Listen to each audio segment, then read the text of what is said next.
Buenos días, bienvenidos a esta sala.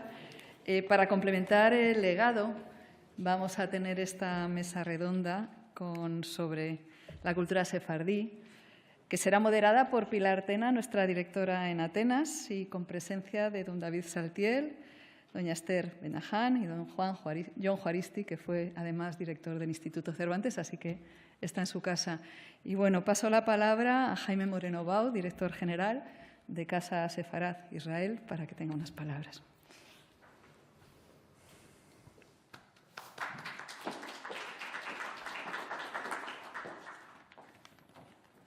Muchas gracias, secretaria general, por recibirnos a todos en esta casa tan querida para el Centro Sefarad de Israel, y saludar a todos los intervinientes en la mesa, con los que ya hemos podido hablar antes. Ya se han depositado unos documentos en la caja de las letras. Y bueno, quería agradecer al Instituto Cervantes, la figura de su director y su secretaria general, por siempre tener tan buena disposición con las actividades del Centro Sefarad de Israel. La programación conjunta es muy extensa. Hemos realizado actividades en Marruecos con el programa Herencia, donde llevamos a comunidades judías de 20 países a Casablanca, Tánger y Tetuán, y les recibimos en los 3 institutos Cervantes de las 3 ciudades.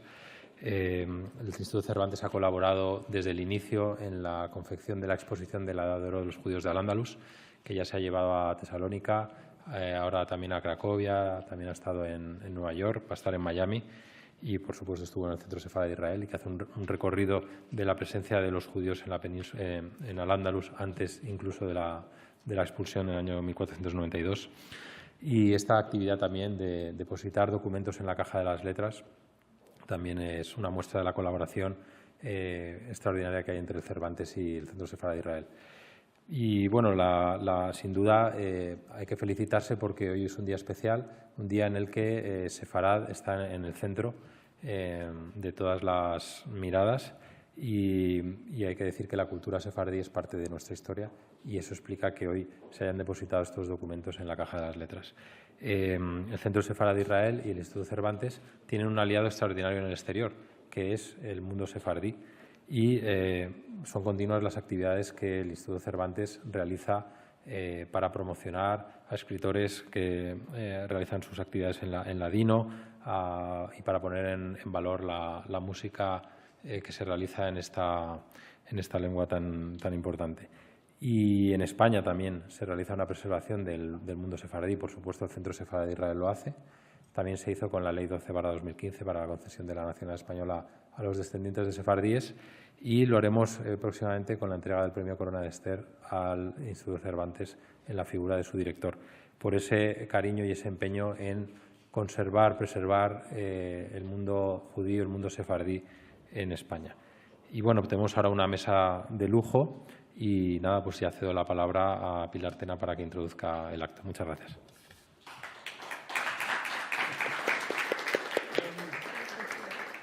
Muchísimas gracias, Jaime. Muchas gracias, secretario general.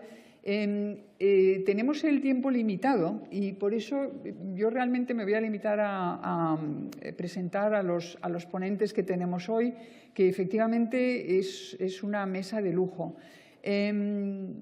Yo personalmente, en el año 92, en el que tuve una cierta implicación en las celebraciones del 92, creo que aquello fue un momento clave, ¿no? Como para el tema de la herencia sefardita en España. Fue un momento en que se transformaron, en que los mensajes se positivizaron por parte del gobierno de ese momento, y yo creo que marcó un antes y un después. De hablar de la expulsión de los judíos, los españoles empezamos a hablar de Sefarad y de la herencia de Sefarad. De hablar del descubrimiento de América empezamos a hablar del encuentro de dos mundos, y de hablar del final de la Reconquista empezamos a hablar de la herencia de Al-Ándalus. Yo creo que desde ese momento estos temas de reconocer qué es España hoy y de qué se ha formado cambiaron, ¿no? Hubo como un antes y un después de eso. Para nosotros en Grecia este es un día muy especial. David sabe lo agradecidos que estamos. Quiero empezar diciendo eso antes de que se pase el día sin decirlo yo públicamente.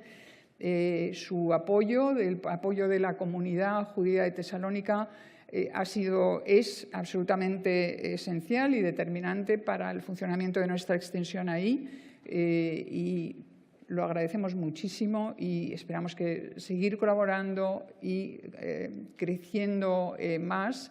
La actividad va bien, vamos aumentando la actividad poco a poco, siga, como dicen los griegos, pero estamos trabajando con muchísima ilusión y siempre lo que recibimos de Tesalónica es cariño, apoyo, entusiasmo por la labor que hacemos. Voy a empezar ya a presentar a Jon Juaristi, que es el que queremos que intervenga en primer lugar. Jon es una persona de sobra conocida en esta casa. Fue director del Instituto Cervantes entre 2001 y 2004. También ha sido director de la Biblioteca Nacional. Pero bueno, él es catedrático de filología en las universidades de País Vasco y Alcalá, profesor visitante en muchísimas universidades en el mundo, en New York University, NYU, el Colegio de México, la Universidad Católica Andrés Bello de Caracas, en fin. Es autor de alrededor de medio centenar de libros, escribe en castellano y en euskera, bueno, ha escrito ensayo, narrativa, poesía, numerosos artículos académicos. Con él hemos aprendido todos mucho sobre el nacionalismo vasco durante las pasadas décadas. Tiene premios como el Premio Nacional de Literatura en Ensayo, el Premio Euskadi de Literatura, el Premio Fastenrath de la RAE, el Premio Comillas de Historia y Biografía, el Francisco Cerecedo, el Mariano de Cavia y el Azorín de Novela, que no hay que dejarlo atrás. Juan Pablo Fusi ha descrito su estilo como de erudición desbordante, brillantez narrativa, finísima inteligencia en el análisis y dotes para el sarcasmo. Ha gustado mucho eso de Fusi. Hoy queríamos, Jon, si a ti te parece, que nos hablaras un poco sobre esas identidades judías en Macedonia. En fin, te damos a ti primero la palabra. Muy bien, pues muchas gracias, Pilar. Empezaré recordando que en 1492, cuando el 31 de marzo se expide el decreto de expulsión de los judíos del Reino de Castilla, ya hacía bastantes años que el Mediterráneo oriental había caído bajo el poder otomano, con la conquista de Constantinopla en 1453, que es el final de un proceso de conquista que había comenzado mucho antes, a finales del siglo XIV. En la emigración de los sefardíes, de los judíos españoles, hacia el Mediterráneo oriental, Tesalónica de los antiguos, de la antigüedad, Saloniquí, la antigua Tesalónica griega, como digo. El nombre, por cierto, Pilar me lo recordaba antes, es el nombre de una princesa macedonia, de una hija de Filipo el Grande, que, digamos, da el nombre, digamos, a la ciudad. Tesalónica había sido también, digamos, la sede de una de las primeras iglesias paulinas. Recordarán ustedes lo de las epístolas de San Pablo a los tesalonicenses, una de las iglesias, digamos, más importantes. Tuvo una importancia destacadísima, digamos, en la cultura mediterránea de la antigüedad. En vísperas del Holocausto, sin duda, era la más importante entre las ciudades donde se hablaba judeo-español. Como es sabido, la comunidad o las comunidades judías de Salónica, porque hubo más de una comunidad, fueron totalmente destruidas por el ocupante nazi. Se arrasó Salónica, como se hizo con otras ciudades que corrieron una suerte similar en los Balcanes. Pensemos en Belgrado, o en Sarajevo o en Corfú.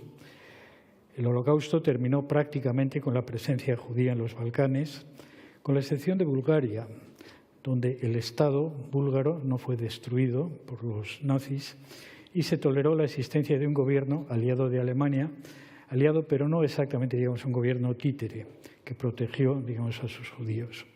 Se cumplió así ese principio general que los actuales historiadores del Holocausto han señalado.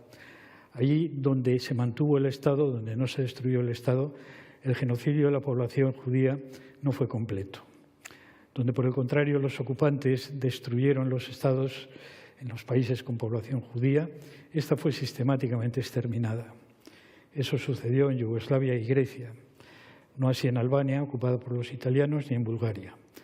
Tampoco, es obvio decirlo, en Turquía, país neutral, pero en el que el genocidio de los judíos de Grecia tuvo un efecto demoledor. Comunidades enteras de Turquía, comunidades judías de Turquía, se apresuraron a emigrar a Eretz Israel al conocerse lo que les había sucedido a los judíos de Grecia.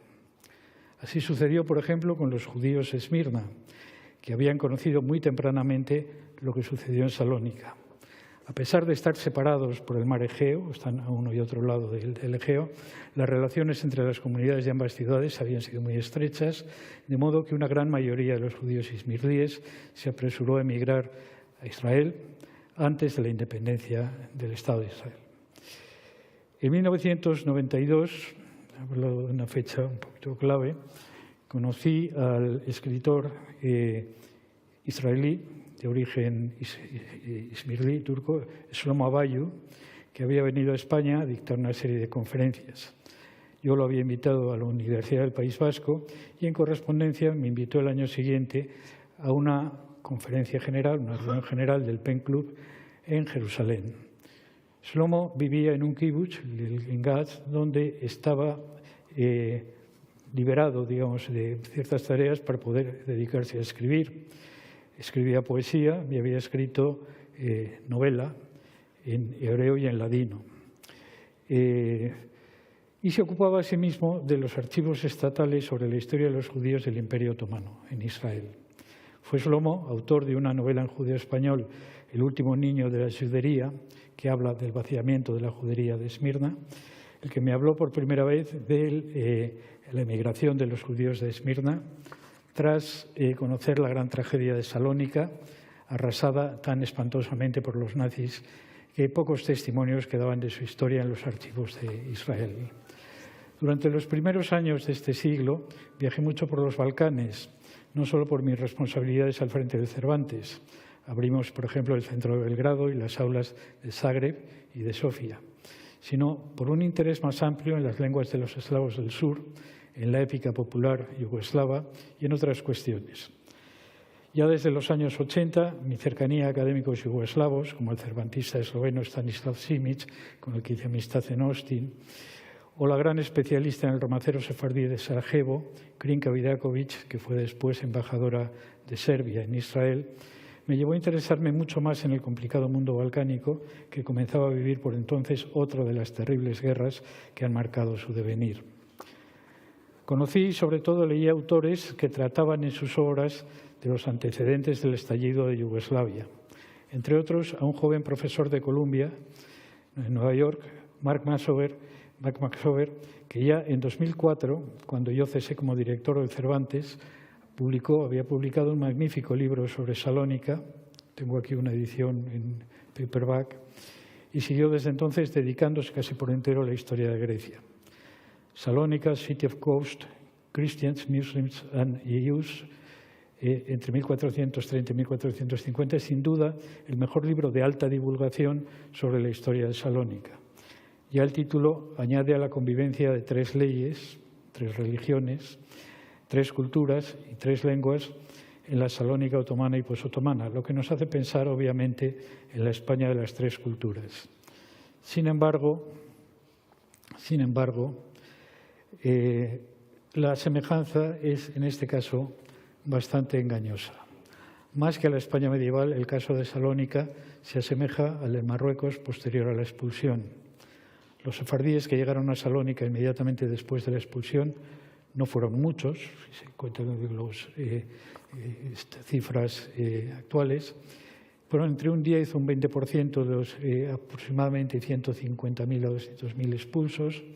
Esa población judía de origen español peninsular se añadió a una población judía ya existente y de lengua distinta, los judíos griegos, rumelíes o romaniotas, es decir, judíos del Imperio bizantino. A comienzos del siglo XIX llegó una nueva oleada de sefardíes procedentes de Livorno.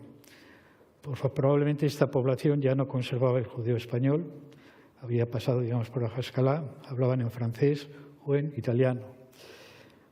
Y hubo además en Salónica una importante aportación askenazi, numéricamente menos importante, pero económica y culturalmente importante.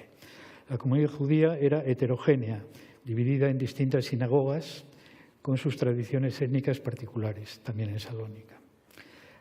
Ahora bien, entre estas comunidades distintas con diferentes tradiciones, incluso con diferentes lenguas de origen, el judío español comenzó a jugar muy pronto, digamos, el papel de una lengua franca, de una lengua franca exclusiva de las comunidades judías. Cuando se habla de lengua franca en el Mediterráneo Oriental, se habla de esa especie de lengua franca de los puertos, donde hay elementos prácticamente de todas las lenguas posibles en la zona.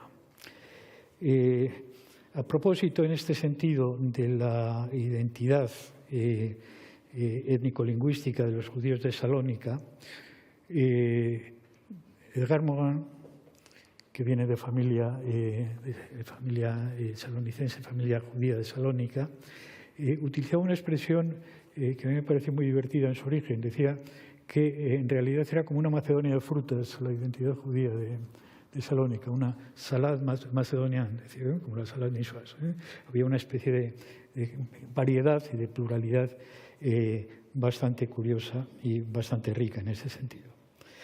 Lo que sucedió es que el español, a partir de Salónica y a partir de Esmirna y otras ciudades del Mediterráneo Oriental, el judío español se fue convirtiendo en una especie de base, por lo menos, de lo que podía ser una lengua de relación entre los judíos del Mediterráneo Oriental, con sus diferencias locales importantes. No es lo mismo el judío español de Rodas que el judío español de Salónica, que el judío español de Esmirna. Pero el judío español sirvió, digamos, en ese sentido como un cemento entre estas comunidades. Las lenguas que no tenían esa difusión, por ejemplo, el griego, por ejemplo, el serbio, es decir, no servían, digamos, para esto. Bien, es algo parecido en este sentido, y con esto voy a terminar, de lo que pasó en las comunidades judías del Magreb, es decir, donde la emigración de los judíos expulsos en 1492 se sobrepuso, digamos, a una población judía ya existente, una población judío-bereber que hablaba, digamos, otras lenguas distintas, que hablaba en amasí, o que hablaba parte de unas comunidades bastante arabizadas, pero donde el judío español se convirtió, digamos, en la lengua franca de los judíos de Marruecos. Ya no lo es, obviamente, pero ya, por ejemplo, en el Magreb, pues los judíos magrebíes disminuyeron, desaparecieron prácticamente, digamos, después de la desaparición del protectorado, una emigración a Israel, a España, a Francia, etc. Y ya en esa época los judíos del norte de África, los judíos del Magreb, utilizaban, digamos, otras lenguas francas, utilizaban el español, un español bastante normalizado, que es lo que nuestro amigo Jacobo Israel Garzón llama el estrechí, el estrechí, que es el español del estrecho, o el francés. El francés fue una lengua de cultura importantísima en toda la diáspora sefardí, digamos, a partir de finales del siglo XIX, comienzos del XX, y se convirtió, digamos, en la lengua de cultura, digamos, más importante del mundo de la diáspora sefardí, más que el judío español, porque los franceses hicieron un esfuerzo mayor, digamos, por promover la francofonía entre las comunidades judías, mucho más de lo que hizo el Estado español, digamos, en esa época. Y nada más, con esto creo que... Muchísimas gracias, John. Pues muchísimas gracias. Ha sido un repaso estupendo que nos coloca en el lugar, y precisamente ahora la que nos va a hablar es una judía sefardí de origen de Marruecos, con lo cual, que es con lo que has terminado. También quería aprovechar, antes también de que se me pase, Saludar y mencionar a nuestros compañeros del área geográfica. Como sabéis, los centros Cervantes estamos divididos en áreas geográficas. Y Atenas, Grecia, está en la misma área geográfica que unos cuantos centros más, un poco el tema que nos une más es precisamente el de la herencia judía, ¿no? Son los centros de Belgrado, Bucarest, Estambul, Sofía, Nicosia, que es un aula, y Tel Aviv. Y me habría encantado que todos hubieran estado hoy aquí, pero no es posible, pero quería saludarles desde aquí, que les tenemos muy presentes, porque estamos intentando coordinar. ¿También está abierto? ¿Perdón? ¿Zagreb, el aula de Zagreb? En el área no está, pero debería estar. Bueno, lo veremos. No sé. Sí. No, como son católicos los croatas. Bueno, sí, bueno, supongo que al depender de que, claro, sí, estará. Nicosia. Yo la abrí en su momento. Tú la abriste. Bueno, pues vamos a revisar eso, vamos a mirarlo. Esther Ben-Hagan Cohen es doctora en filología francesa. Su tesis la hizo sobre la obra de Albert Cohen en 2015. Es licenciada en psicología por la Universidad Complutense. Es escritora y actualmente es directora del Centro de Cultura del Centro Sefarad Israel.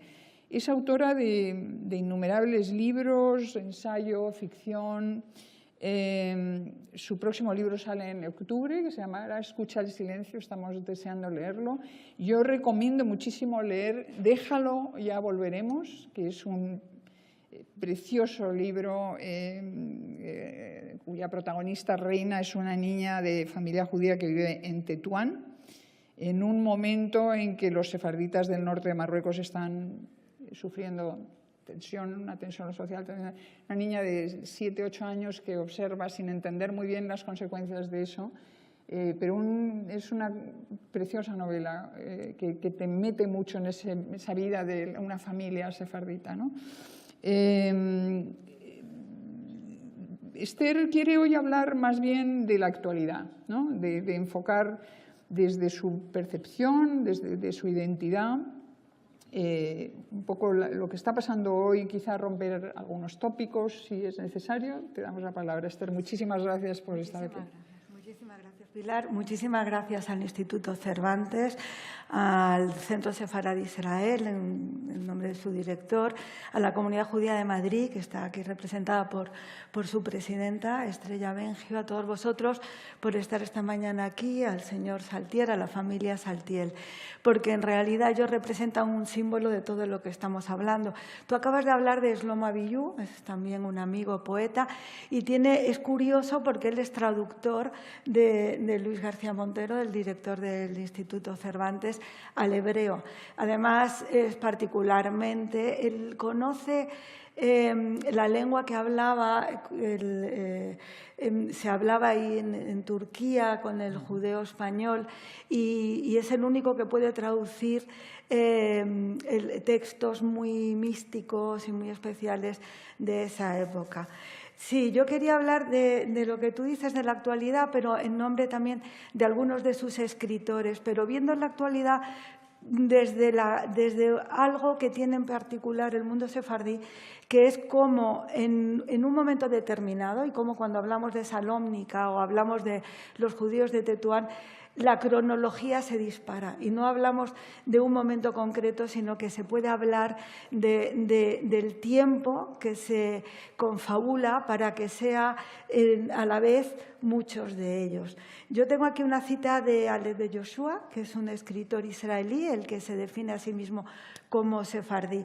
En mi tesis que tú has nombrado de Albert Cohen, me interesa un concepto que Abraham Bengio, un escritor, acuña, que es el del pacto, en este caso el pacto sefardí, porque todos estos escritores que escriben en otras lenguas, como en francés o en hebreo, en el caso de Alev Yoshua, o en alemán, como Elías Canetti, son ellos sefardíes y se deciden a sí mismos como sefardí.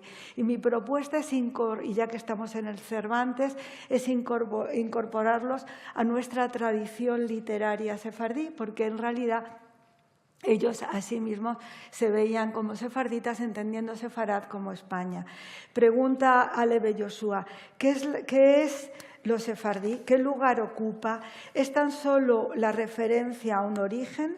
¿Es una cuestión de raíces, de historia? ¿O acaso se trata también de una identidad de carácter político y cultural que uno pueda adoptar? En la época de la globalización, ¿qué significado tiene la identidad sefardí en Oriente Medio? Me pregunto, ¿qué sentido tiene también en Europa? Se lo pregunta, como digo, Ale de Yoshua, que él cuenta que su familia llegó también de Salónica a Jerusalén y es de los escritores más representativos también de la cultura israelí. Lo que sabemos es que Sefarad es parte de lo español y parte del ser judío.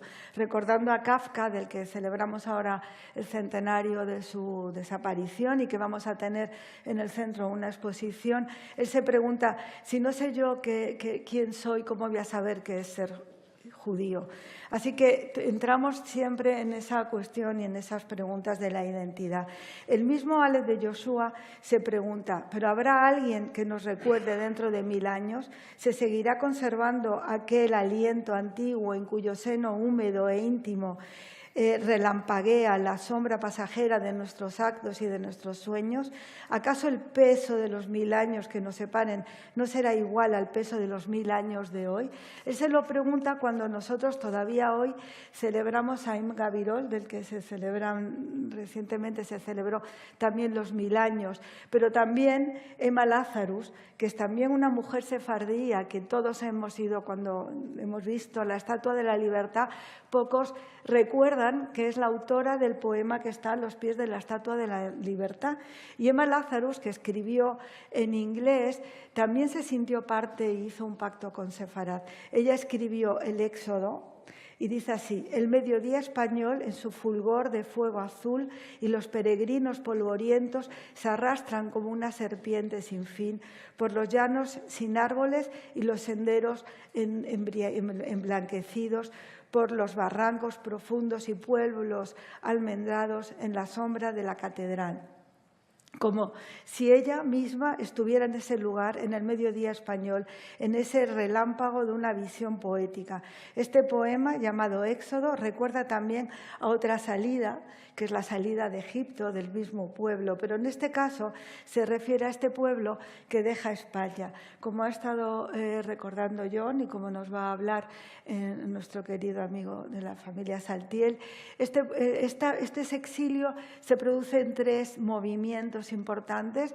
Uno de ellos va a los Balcanes, del que tenemos aquí una representación, otro va al norte de Marruecos, pero otro también se va a Portugal, a Inglaterra, Holanda y termina formando la ciudad de Nueva York, de donde viene también Emma Lazarus. Así que este éxodo del que habla Emma Lazarus tiene algo que ver con ese sefarad del que nos habló Antonio Muñoz Molina, que es una forma de representación de un exilio español, uno de los exilios que así se convierte en metáfora y que nos remite al pasado, pero no solo. También me gustaría recordar que en Salónica tenemos en el siglo XVI al rabino Shlomo Alevi Alcabez. Él fue el creador de un poema que es el de Hadodí, que es el poema que se lee el sábado, que lo leen no solo los sefarditas, sino que también los askenaz, que es el otro grupo europeo de judíos, que también a su vez tienen las mismas tradiciones, y una de ellas es cantar en el sábado este poema. Alcabez nació en 1505, se instala en Salónica, donde se hace sumamente respetado. Es parte también de la mística judía. Es importante recordar que en España surgen los 2 movimientos que hasta hoy forman parte de la tradición judía, que es un movimiento racional de Maimónides, otro que tiene que ver con la Cábala. Alcabé se hace muy amigo de Yosef Karo, que es el creador el escritor del Shulchan Aruch, que es la mesa puesta, que es el que fija de una manera práctica toda la tradición judía, y que es muy importante recordarlo porque forma parte de esa tradición que, como digo, llega hasta la actualidad, porque hasta hoy se siguen cantando estas canciones. Como estaba recordando Pilar, mi familia viene del norte de Marruecos. En la biblioteca de mi padre, que me gusta recordar a mis familiares, yo pude aprender todo lo que tiene que ver con el mundo sefardí. Las bibliotecas formaban parte muy importante de nuestras tradiciones. Yo recuerdo tener ahí la enciclopedia judaica, que ha hecho una labor de divulgación muy importante. El mismo Amos Oz cuenta que en su historia la enciclopedia judaica tiene un papel muy importante. Y esta influencia, como de la que habla Halo Bloom, al hablar es importante que hablemos de Sefarad también como una corriente de influencias distintas. Esa influencia termina también en estas lenguas que, como nos ha señalado John, también Jacob Ben Tolila es un profesor que vive en Israel y que él es académico. Él prefiere decir que, por ejemplo, la jaquetía, que es lo que hablábamos en el norte de Marruecos, que se queda como una especie de huella en nuestro español del estrecho del que habla Jacob, en palabras que a veces nosotros mismos no sabemos si estas palabras vienen de la jaquetía, son español o vienen del árabe, estas palabras se mantienen hasta hoy. Pero hay también, y me gustaría recordar, los otros conversos a Sefarad, como el poeta Juan Gelman. Juan Gelman se vincula a lo judío, y él mismo lo comentó en una charla que tuvimos en el Centro Sefarad, a través de lo judío, de lo español, se conecta con lo sefarad. Y él escribe un libro en judeo-español que yo creo que es uno de los más bonitos en esa lengua, que se llama Divaxu, porque tiene que ver también con la actualidad. Él dice así: escribí los poemas de Divaxu en sefardí en 1983 a 1985. Soy de origen judío, pero no sefardí, y supongo que eso tuvo algo que ver con el asunto. Pienso, sin embargo, que estos poemas, sobre todo, son la culminación, o más bien el desembarque de citas y comentarios, dos libros que compuse en pleno exilio. Como vemos aquí, también se remite al exilio y se vincula con los sefardí. Y él habla también de Clarisse Dishonsky, que fue la que le inspira, que es una poeta francesa que escribe también un poemario magnífico. Hay otros poetas que se vinculan de algún modo a los sefardí, no utilizando a lo mejor el judeo español, pero sí tienen que ver con esa lengua. Jacobo Sefami, que la semana que viene va a estar en el Centro Sefarad, Mónica Mustova, entre otros muchos, que tienen que ver con la actualidad. Pero en palabras de Malázarus, cuando respira la primavera sus aires saludables y regeneradores, cuando el sol del amor brilla con sus fuegos cordiales, mirad el alma de Israel, irrumpe de su vaina de telaraña y sale volando vestida de la belleza, alada de la inmortalidad. Hoy vemos que una de estas cajas nos van a guardar para siempre de esa inmortalidad, que yo creo que con este vínculo con el Instituto Cervantes, el Centro Sefarad, y con todos estos poetas y escritores de la actualidad, van a seguir adelante de otros muchos modos, no siempre del mismo, pero siguen siendo actuales.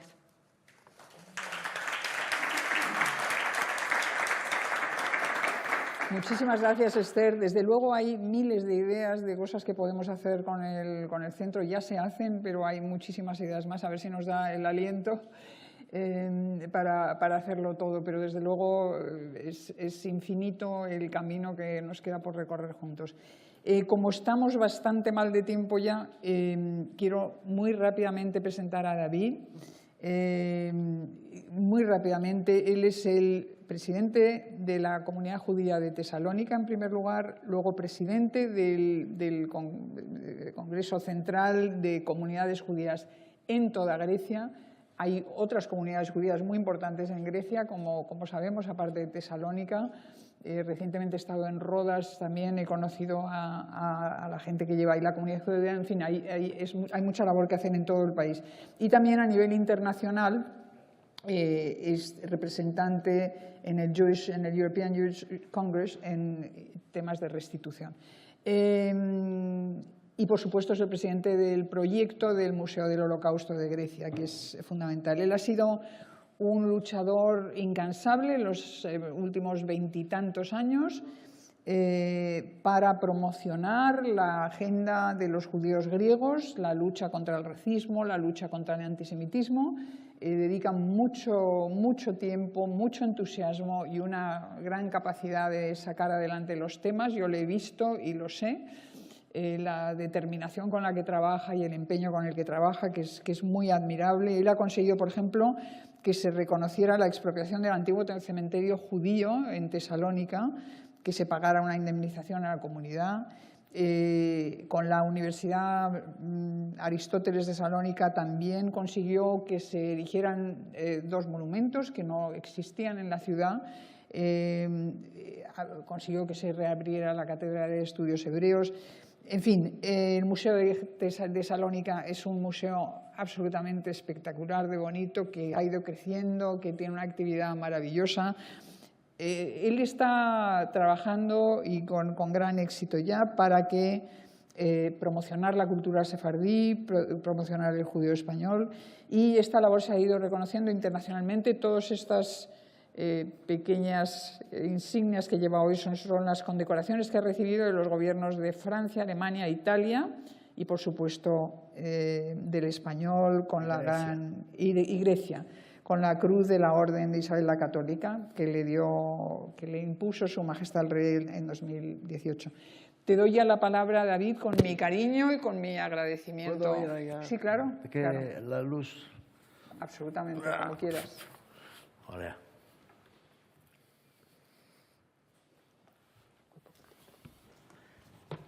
Cuando dicen en América que van a tener los micrófonos abiertos, es esto que tengo yo ahora.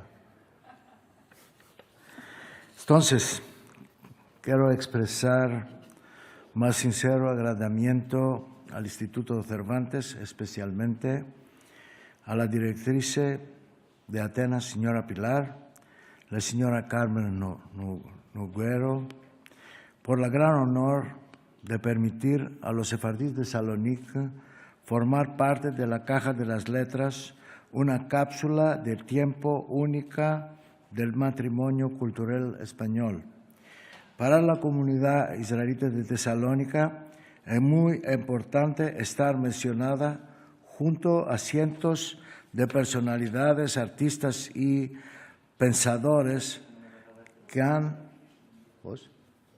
han sido llamados a depositar objetos de su elección en estas casetas de seguridad. Esto es también un paso en el viaje de un tardío retorno, un acto de conciencia por parte del Instituto de la misma España, un enfrentamiento con una deuda moral pendiente que tiene como objetivo rescatar la verdad del olvido.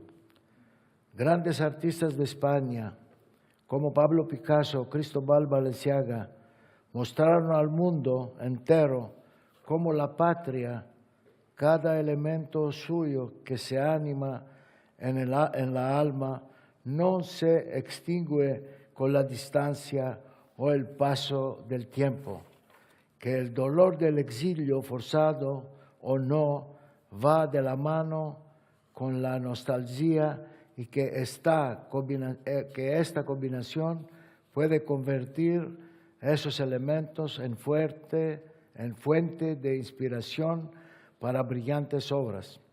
Creo que los judíos exiliados de España que establecieron en Tesalónica también quisieron enfrentar su destino de esta manera.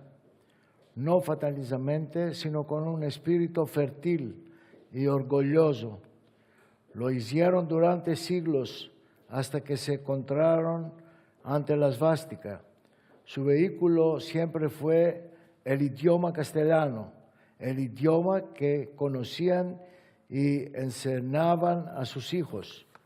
Sé que en estas casetas de seguridad se guardan textos de escritores y objetos con simbolismos especiales.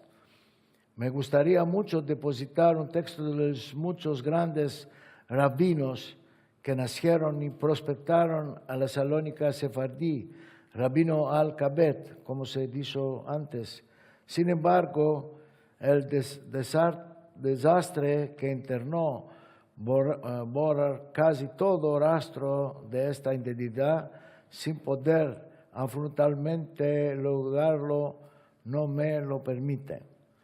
Lo que sí puedo depositar es lo que representa el espíritu de esas personas, de aquellos que fueron expulsados de España, pero no la olvidaron, de aquellos que fueron perseguidos implacables por rezar a una sinagoga, de aquellos que se sobrevivieron a los crematorios y a las penurias y regresaron a Salónica, de aquellos que nunca olvidaron el dolor y tuvieron la fuerza de recontar la sonrisa de la vida a través de los ojos de sus propios hijos, de la primera generación de la postguerra, que hoy continuamos siguiendo sus pasos con una brújula moral quizás actuada como Don Quijote frente a los diferentes más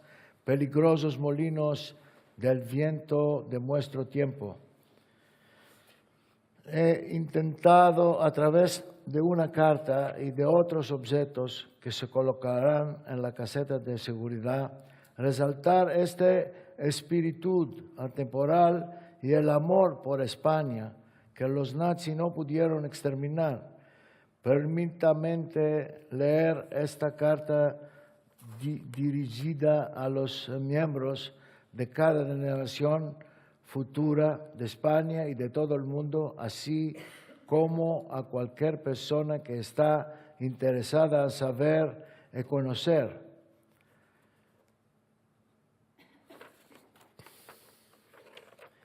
El tiempo es pasando mucho presto. Tengo 2 minutos. ¿Sí? Hasta y media, no sé qué hora es ahora. Con estos estoy terminando, debo estar al punto. Con estos versos comienza el poema titulado Una llave en Salónica. Un poema que se refiere a nuestros antepasados que cuando fueron expulsados de España hace más de 5 siglos, conservaron como un valioso relicario las llaves de sus casas en Córdoba y Toledo, y las guardaron con la esperanza de que algún día, sosteniéndolas firmemente en la mano, podrán regresar. Ellos no pudieron. Hoy nosotros simbólicamente cumplimos esa promesa en el lugar que nunca olvidamos. Muchas gracias.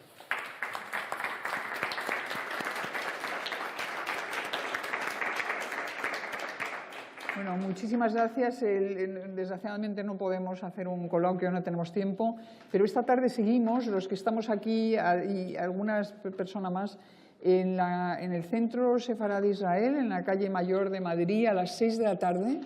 Tendremos otro encuentro en que seguiremos hablando de estos temas y quien pueda acudir les recibiremos encantados.